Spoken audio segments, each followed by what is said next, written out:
Hello, everyone. Welcome. My name is Chris Montgomery. I am one of the reporters with World Vision. I have the honor of getting to travel to different places and see what World Vision is doing in many of the parts of the world. And today we're going to try and bring a little bit of that directly to you. I am not in Venezuela, but I am partnering with the Venezuela team to mark World Humanitarian Day.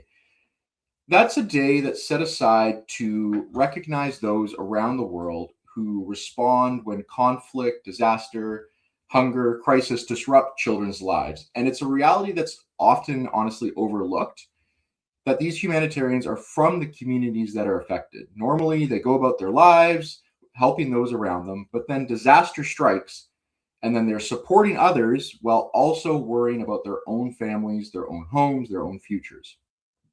Recently, I'm sure you're aware, there's been a number of natural disasters, a number of earthquakes that have really put this reality into focus, honestly. About 2 months ago, two separate earthquakes over 7.0 hit Venezuela within a matter of minutes. World Vision has been working in that country for 7 years or so, and we've had staff obviously already there working and living, and they experienced this earthquake firsthand. So shortly, we're going to hear from them about what the earthquake meant to them personally, how they experienced it, and what they're doing now, and how they're seeing the response, and how they're helping balance their own experiences with the needs of the children and families. And you can see on the screen here, we have some drone footage of some of the response, some of the destruction. There's a lot going on, and you have people that are juggling so many different things with their own life and the response. So we're going to hear from them soon. A little peek behind the curtain about the reality of humanitarian work and the unpredictability that this can have. We had everything set up for a live stream from a local church that World Vision has been responding at, and they've been handing out supplies there. And we had a guy on a ladder running wires for Starlink and everything. But this morning I woke up that I woke up to a message. There was no power at this church. And so they had to last minute switch locations, and they threw everything in a truck and drove over. So hopefully everything goes smoothly. Bear with us. We've been setting up right to the last minute. And thank you to everyone that helped there doing yet another thing on top of what they already have to do to get this together so that we can bring these stories to you. So if you have questions for us and for the people there, please put them in the chat. We're monitoring the different chats, all the different streams that this is on. Add it to the chat. We might not get to every question, but we will try to. And also, like, if you are a humanitarian and you have experiences with this, we want the chat to kind of feel like a place that people can share their experiences as a humanitarian as we mark this very important day. So I want to bring Andre on, and Andre is he is there in Venezuela. Andre is an incredibly talented videographer, storyteller with World Vision Honduras, and he and I have had the chance to work together a bunch, and he's awesome. And he's been there now for a couple weeks, documenting the response and meeting the communities that have been affected. Andre, can you hear me? Thanks for being with us. Hey, Chris, can you hear me? I can hear you. Yes. Yeah. Just make sure you hold that mic up so it doesn't echo as much as it was during the tests. Thanks, dude. Okay, great. So I know we were going to be at a church. Where are we now, and what's behind you? What are we looking at? Okay, right now we are in a temporary camp called Club, and where people affected by the earthquake are living temporarily. So World Vision here is attending to the children, specifically giving them child-friendly spaces, just to have a safe space to have a psychological support, but also learn in the middle of this disaster. Okay, so you're at a child-friendly space there. You're coming in a little quieter than we tested. That's unfortunate. So I'm hoping that comes through a little better. Can you hear me now? But yeah, that's a little bit better. So you're at a child-friendly space that World Vision's been supporting. Is what you said. Yeah, in a temporary camp that is in a golf club here in La Guaira, Venezuela. Okay. And so what have you seen? You've been traveling around further. What have you seen in the communities that you've been traveling? So as you can see in the screen also, in the videos in social media, we have almost a month and a half of the earthquake that hit La Guaira and other places here in Venezuela, specifically 24th of June. So right now, people are facing different kind of issues. Obviously, the damage of the building, approximately 50,000 like building houses were affected, but also more than 6,000 people died because of the earthquake, and almost 70,000 people injured. So it's a big disaster, and we are responding here in the field with the people, giving them water and sanitation, hygiene in the camps. Also, of course, these child-friendly spaces, but we are giving food for the church, and of course, the church is one of our biggest or our partner number one. You know, so the need is big here. We have a lot of humanitarian organizations here, but the need is big.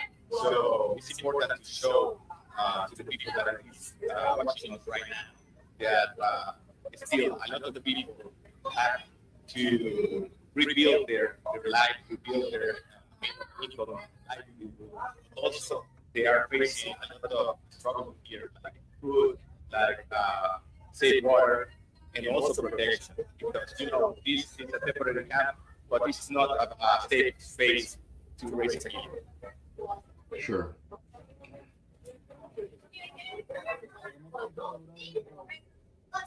Yeah, you know, when we were setting up there, you were moving the camera around. We saw lots of white tents behind there. It looks very hot when you're not in the shade.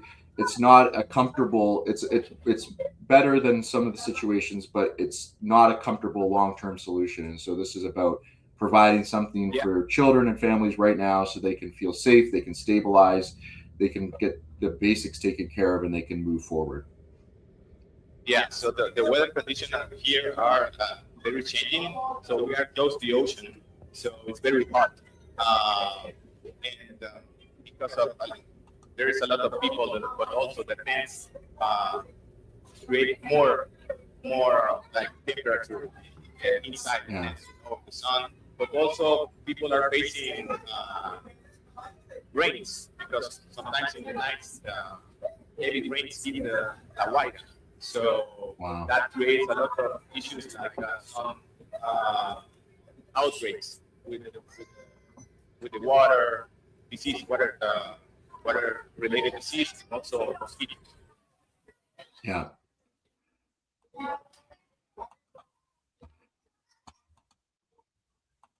Yeah, and so I want to bring in some more stories, but Andre, I want you to know it's not just me and you here. We've got people watching from Bangladesh, Afghanistan, Kenya, Sri Lanka, South Sudan, Tanzania, Venezuela, Uganda, Burundi, Ethiopia, Rwanda, so many places. Thank you to everyone watching, so that you can hear more about these important stories from Venezuela. So before we bring in, we've got a couple people with Andre to hear from them, some staff. But before we bring in those people, we want to share a short video story from Daniela, who was one of the women. She's connected to the church that we were going to stream from. She's connected there, and she spoke with Andre about a week ago in Spanish, and we have a story now with English subtitles for you to hear about her experience and a chance to hear from someone directly connected to the response. Esfuerzo de tantos años, una vida construida y se va en tan solo unos segundos. Te siento que volví a nacer y soy otra persona.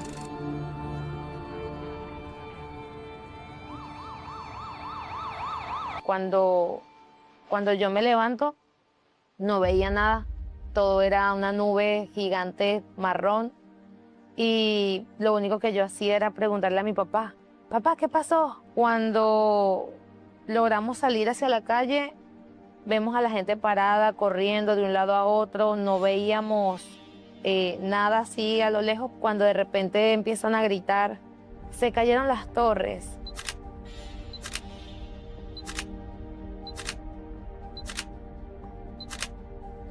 A mí me está sosteniendo Dios, porque nosotros empezamos ayudando desde el día cero. Estábamos acá y automáticamente por el hecho de ser una iglesia, la gente en cierto modo se sintió refugiado en nosotros y empezamos dando agua. Y el día siguiente preparamos un agua con avena y azúcar, 2 kilos de arroz con unos huevitos, o sea, de lo que teníamos en la casa, aquí pues en la iglesia empezamos a dar. Entonces allí nace el centro de acopio, nace la intención, el amor, las ganas de ayudar a la gente. A mí me tocó ser enfermera, me tocó atender a la gente, me tocó incluso ser psicóloga, tantas facetas de mí que no sabía que existían. Y ustedes como organización pues han venido con esa particularidad de que no solamente han pensado en las necesidades de la gente, sino también en las propias, que ayudan a que también lo de la gente pueda llevarse a cabo. Cuando nosotros vivimos todo esto, lo único que nos importaba era tener a nuestra familia cerca y saber que estaban bien. No nos importaba incluso si perdimos bienes materiales, si perdimos cosas que nos costó años construir. Todo se resume a que la vida de las personas es más importante que cualquier cosa.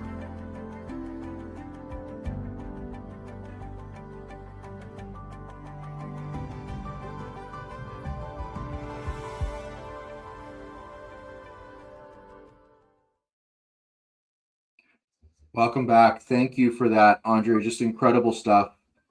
Beautifully shot. I can't believe you're pulling that together on the fly there in that situation. So thank you so much. Welcome back, everyone. So as you can see, we've got Andre here, and he is joined by Claudia and Maria from World Vision Venezuela.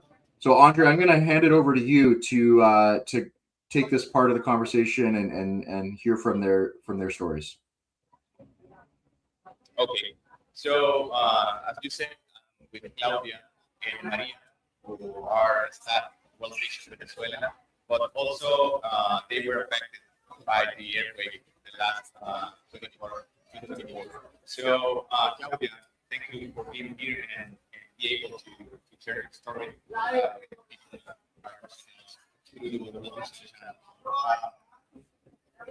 Give us this a little bit of context about why and why the damage this big event. Yeah, thank you everyone that is connected today to celebrate with us. The winery support is a place for that. And right now it's almost fixed. We have lost thousands of the families of people that used to be with us, kids. This is a place where everyone will come to celebrate, to be at the beach, to have a great day, to have a Sunday. And right now, this is a place where everyone is trying to get here for the ones that are gone. So this is a catastrophe in Venezuela. Right now, the emergencies have more than 6,000 here. But the community is saying that we have more than 5,000 east. So the numbers are like, growing, and this is that will be the help. And we're kind of say it will be in a short time, but we're thinking about it. Yeah, Claudia, so can you make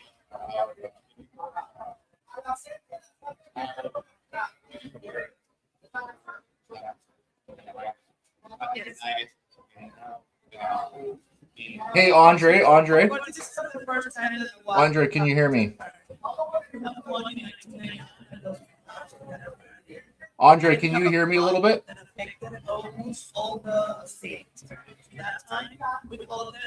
Okay, I'm not hearing much from Claudia there, so I'm hoping Andre can hold his mic right up to Claudia and use his instead. It's a little better. It's a destruction. We have more than 800 buildings collapsed. We have more than I believe right now 6,000 That's great. people are killed. In that time, we were talking about 2,000 or 3,000 people killed. So the size of the catastrophe of this year is the biggest. Thank you, Claudia. And also we are with Maria Andreina, who is part of the communications team of World Vision Venezuela, but also were affected last June. So first of all, thank you, Maria Andreina, for being here, for allowing me to share your story with the people who are watching us. And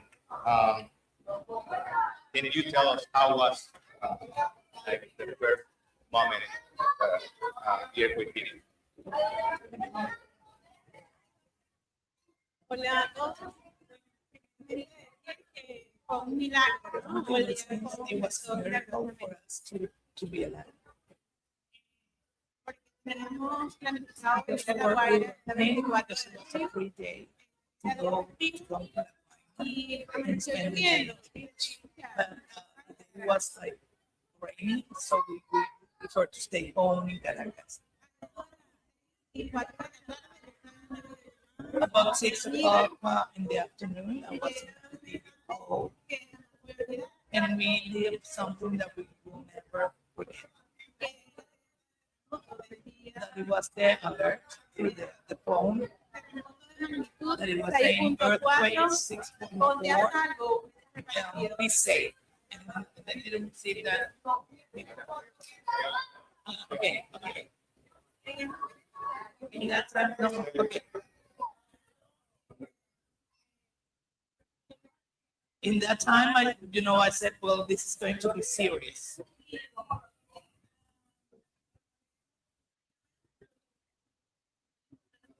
Sorry, we're having some connection issues. I want to watch my baby. Sorry, everyone. Inside the apartment.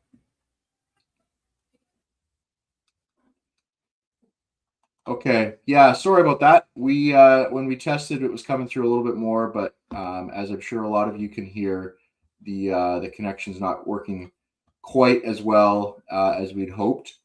But we had some B-roll there where you could see lots of the affected areas and whatnot. So we'll see. We're just going to try and work here to try and get them back. But yeah, that was Claudia, Maria, and Andre on the ground there in Venezuela, and we thank you for their time and for them to join us from that child-friendly space. As I said, the child-friendly space where World Vision is taking children and families that have been affected. You saw all the devastation that was all around. So these people have lost their homes. And now you've got a safe space for them to gather, and you have World Vision staff working there. You saw medical supplies. There's places for kids to play. There's shelters being built.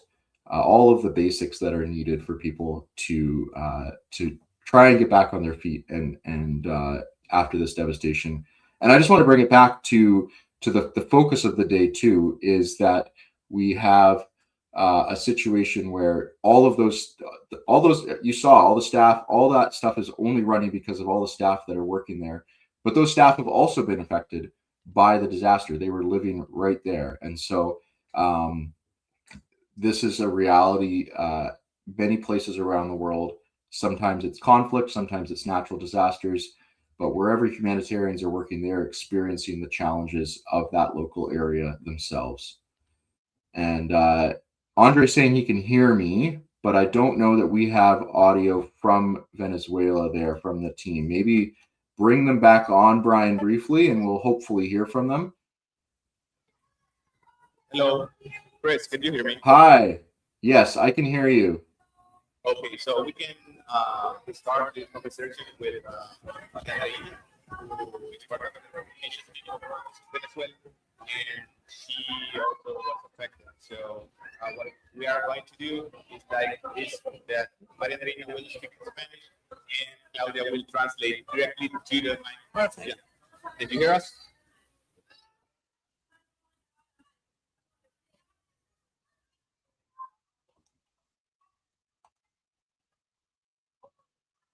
Hey, Chris. I'm not getting Claudia. Claudia, can you speak for me there? Okay. I don't know if you guys want to maybe try and just move over. Yeah, Maybe it's getting some echo. She's not speaking. She's not speaking. So. No. Okay, that's why I don't hear Can you hear her. me now? I can hear you now. Try to Thanks, translate Claudia. Andreina. Yeah. Okay, perfect. Andreina was saying, when we look temporarily, the internet, that she was in her house with her baby at the time that we have the earthquake last June 24th. And she received an alert from the cell phone that it says a big earthquake is coming. Be safe. So she didn't understood that at the first time what that was meaning, because we don't know that feeling. And then she took it seriously.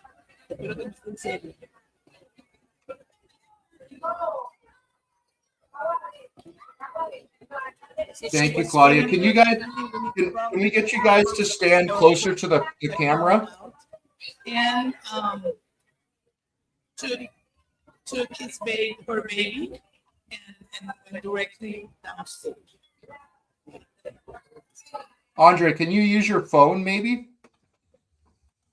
Yeah. After that, they were waiting to see what's happening, because no one, didn't understand. And we didn't have only one; we have two earthquakes, big earthquakes. One immediately after the other one, and we were standing, and the movement was so hard that we couldn't even be up.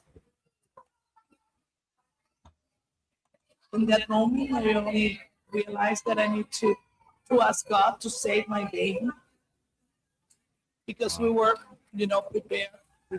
preparing ourselves for the worst. One of the things that I'm going to remember is the screaming of my mom, because she was begging God to have mercy of Venezuela and to have mercy of us. So I will never forget that moment. All of that while we were watching how the walls of our apartment built, and the whole building was moving. That right now I cannot explain. It's like the building was falling.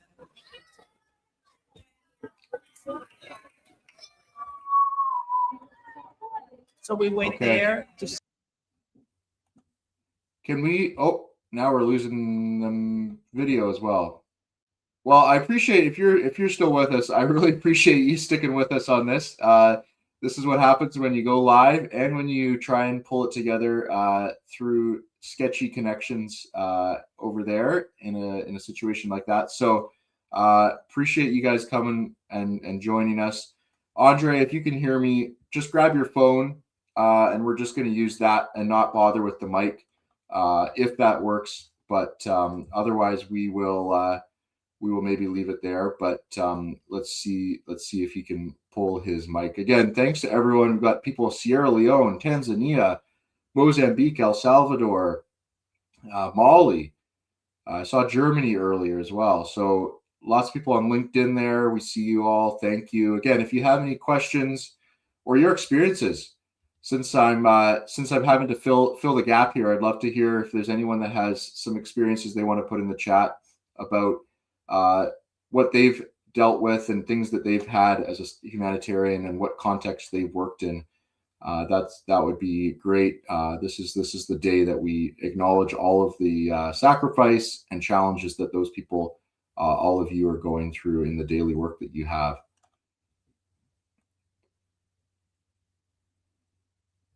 Andre, are you there?